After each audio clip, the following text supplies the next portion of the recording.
అందరికీ నమస్కారం. నా పేరు doctor K Satish Kumar, speciality orthopaedic surgeon, వీనియన్ హాస్పిటల్స్. మోకాలు మార్పిడి అనేది స్టేజ్ 4 ఆస్టియోఆర్థరైటిస్ లో ఈ రోజు చేస్తున్న ప్రూవెన్ ట్రీట్మెంట్.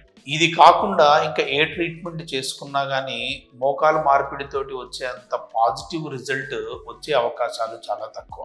అసలు కొంతమంది మోకాలు మార్పిడి అంటే వచ్చే నొప్పి వల్ల కావచ్చు, నిజంగా నొప్పి వస్తుందా అంటే ఈ రోజు వచ్చే టెక్నాలజీతో అంత నొప్పి అయితే రావట్లేదు. బట్ ఫైనాన్షియస్ వల్ల కావచ్చు, ఇంకా కొన్ని రకాల వల్ల కావచ్చు, అసలు ఆపరేషన్ చేయించుకోకపోతే ఏమవుతుంది అని మమ్మల్ని ప్రశ్న అడుగుతూ ఉంటారు. నిజంగా ఇది ఆలోచించదగ్గ ప్రశ్న అన్నమాట. ఒకటి, మోకాల మార్పిడి చేయించుకోకపోతే ఆ అరుగుదల ప్రాణం మీదకి వస్తుందా అని కొంతమంది అడుగుతూ ఉంటారు. నిజంగా చెప్పాలంటే ఇది ప్రాణాంతకం కాదు. కానీ మరి మోకాల మార్పిడి చేయించుకోకపోతే వచ్చే ఇబ్బందులు ఏమిటి అంటే 3 రకాల ఇబ్బందులు వచ్చే అవకాశాలు ఉన్నాయి. ఒకటి ఫిజికల్ ఇబ్బందులు, 2 సైకలాజికల్ ఇబ్బందులు, తర్వాత సోషల్ ఇబ్బందులు. వీటితోటి ఇండైరెక్ట్గా ఫైనాన్షియల్ ఇబ్బందులు వచ్చే అవకాశం ఉంది. సో డైరెక్ట్గా 3, ఇండైరెక్ట్గా 1, వెరసి 4 ఇబ్బందులు వచ్చే అవకాశం ఉంది. ఫస్ట్ ఫిజికల్ ఇబ్బందులు ఏంటో మనం తెలుసుకుందాం. ఫిజికల్ ఇబ్బంది ఏమిటంటే నొప్పి వల్ల లేచి 4 అడుగులు వేయలేనప్పుడు ఏం చేస్తారంటే దగ్గర ఉండే అన్ని పనులు చేసుకోవడం మొదలు పెడుతూ ఉంటారు. మరి దగ్గర ఉండే అన్ని పనులు చేసుకోవడంతో ఏమైపోతుందంటే ఈ క్యాలరీలు అనేవి ఖర్చు అవ్వకపోవడం వల్ల ఏమైపోతుందంటే ఊబకాయం పెరిగే అవకాశం. ఊబకాయం పెరిగే ఏమవుతుందండి, మళ్ళీ ఆ బరువు వల్ల మోకాల మీద మళ్ళీ లోడ్ ఎక్కువ పడుతుంది.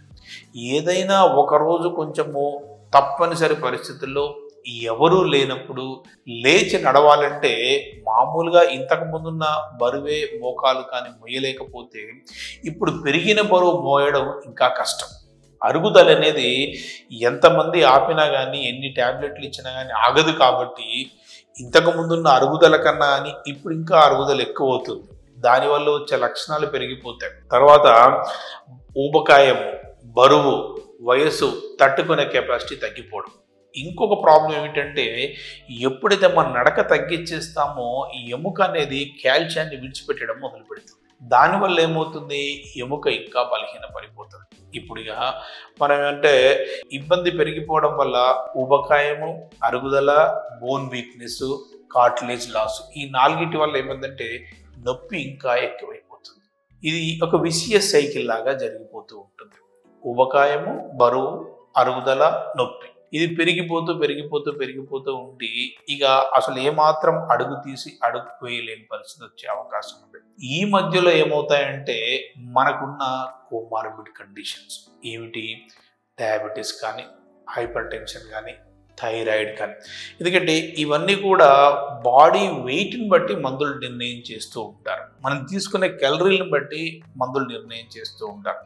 10 కిలోలు ఉన్న బరువు ఉన్న వ్యక్తికి 1 గ్రాము మెడిసిన్ అవసరం పడుతుంది అంటే 15 కిలోలు ఉన్న బరువుకి 1.5 గ్రాము అవసరం పడుతుంది అనమాట. అప్పుడు ఏమవుతుంది, మనము వెళ్ళలేని పరిస్థితి. కాబట్టి దానివల్ల ఏమైపోతుందంటే మందు రిక్వైర్మెంట్ ఎక్కువగా పెరిగిపోయి అది వేసుకోవడానికి లేట్ అయ్యేటప్పటికి ఏమైపోతుందంటే మళ్ళీ దాని హైపోథైరాయిడ్కి సంబంధించి బీపీ ఎక్కువైపోయి తర్వాత షుగర్ పెరిగిపోయి దానికి సంబంధించిన కాంప్లికేషన్స్ డెవలప్ అయిపోతాయి.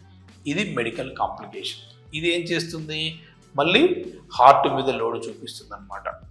దీనితో పాటు మనం వేసుకునే మందులు, వాళ్ళు చెప్పినవి వీళ్ళు చెప్పినవి, ఎన్నో రకాల మందులు ఇప్పుడు మార్కెట్లో ఉన్నాయి.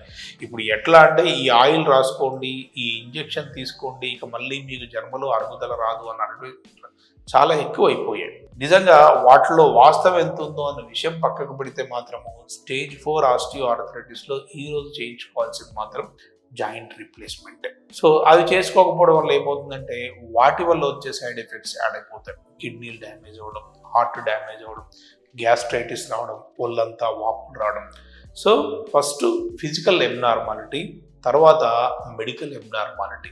మరి సోషల్ ఫైనాన్షియల్ ఎబ్నార్మాలిటీస్ ఎట్లా వస్తాయి, దాంట్లో ఎట్లా ఇబ్బందులు చేస్తాయి ఆర్థరైటిస్ వల్ల అనేది నెక్స్ట్ వీడియోలో చూద్దాం. చూడండి.